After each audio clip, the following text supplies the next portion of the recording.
So we are back with a core workout today for the abs and the glutes. Yes, the glutes are part of the core.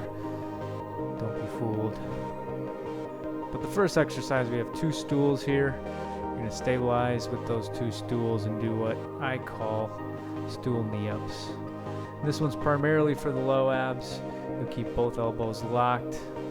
You'll bend both knees to 90 degrees, and then you'll pull those knees up towards your chest and shoulders, keeping the knees bent so that you engage a little bit of the hamstrings and glutes at the bottom. But like I said, primarily pulling with the abs, mainly the low abs. And if you can, try to work on exhaling on the way up and down, only breathe in at the bottom. So in one breath, pull the knees up and lower down as you exhale, and then breathe in before the next rep. Exhale on the way up and the way down. That just takes the diaphragm out of the equation, forces you to use the abs a little bit more.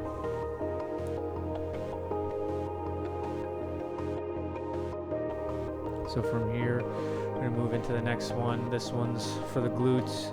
And as you see, I'm using stools. You don't have to use a stool.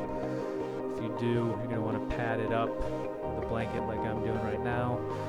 You can use a sturdy chair, a couch, a countertop, whatever you have access to. But if you do have a mini band, go ahead and throw that around the feet like I've done. If you don't have a mini band, that's fine too. But you're going to stabilize by driving one knee into the support leg of whatever you're using. In this case, it's a stool. And then the opposite leg is going to kick up and back.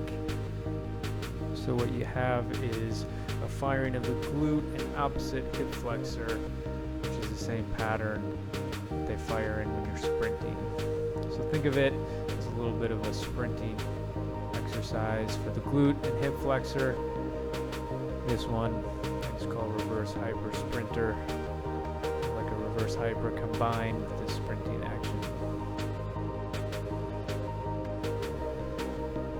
So the next exercise is going to be a side plank variation.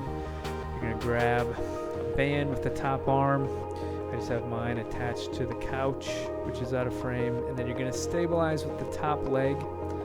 And then in one fluid motion, you're going to crunch top elbow to bottom knee, which is bent. So you're going to stabilize with the inner thigh, and then with the abs and obliques, crunch knee to opposite elbow. The next exercise is going to be on all fours. I'm using 2 yoga blocks. You don't have to. But once you get into position, it will be on all fours with one hand on the block, one knee on the block, and then one hand free, and then that opposite knee is free as well. And with those free arm and leg, you're going to kick to the side and reach up towards the ceiling. So this is a bird dog fire hydrant, so a combination of the two.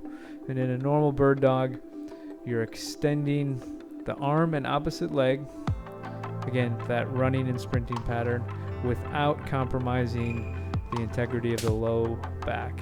So that low back should stay flat as you fire the glute and opposite arm. So from this angle, you can see a little bit more. You're going to the side. It is a little bit back, but it's also to the side, hitting more the glute med, and then you reach up at the same exact time. Again, just kind of firing opposites just like you would when you're running, but this time maintaining a lot of core strength and stability. Okay, the last one. This one I just call ladder planks. So you're gonna walk up and down. Well, I'm using a stool, but you can use something like a couch or a chair, whatever you have access to. You're gonna walk up, one hand over the other, then all the way back down. The goal, though, is not to twist or rotate through the hips.